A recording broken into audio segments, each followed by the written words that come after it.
Chaque jour depuis 2002, Ramiz inspecte les forêts autour de Srebrenica à la recherche des restes des 8000 musulmans massacrés en juillet 1995.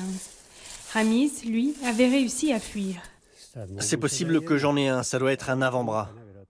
Fin novembre, le tribunal pénal international pour l'ex-Yougoslavie rend ses derniers jugements sur les crimes commis entre Serbes orthodoxes, Bosniaques musulmans et Croates catholiques.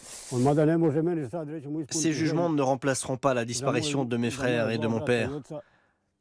Quelle que soit la sentence pour les criminels, elle sera toujours trop faible pour moi. Peu m'importe l'origine ethnique des victimes. Ce qui compte, c'est qu'elles soient retrouvées et enterrées. Ramiz a aussi reconstruit la maison familiale détruite pendant la guerre.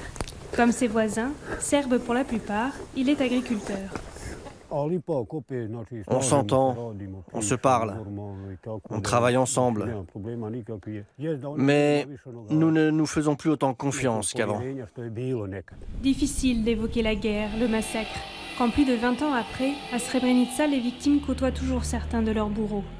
Mais la population de l'ex-enclave musulmane veut aller de l'avant.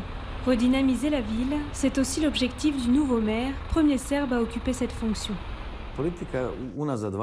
Pendant ces 20 dernières années, les politiques n'ont cessé de rouvrir les plaies du passé et d'enfoncer le couteau dans ces plaies.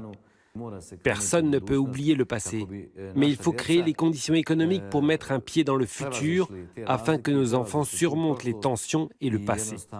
Il faut qu'ils aient un avenir et un présent meilleur que le nôtre. Sur le chemin de la reconstruction, c'est la musique qui a devancé la politique.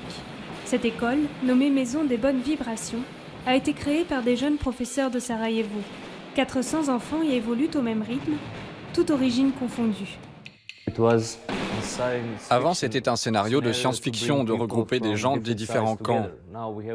Maintenant, nous avons même des parents bénévoles qui se relaient pour amener leurs enfants ici. C'est un grand succès.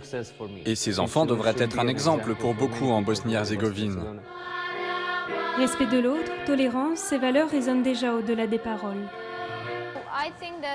Je pense que nous aurons un avenir différent.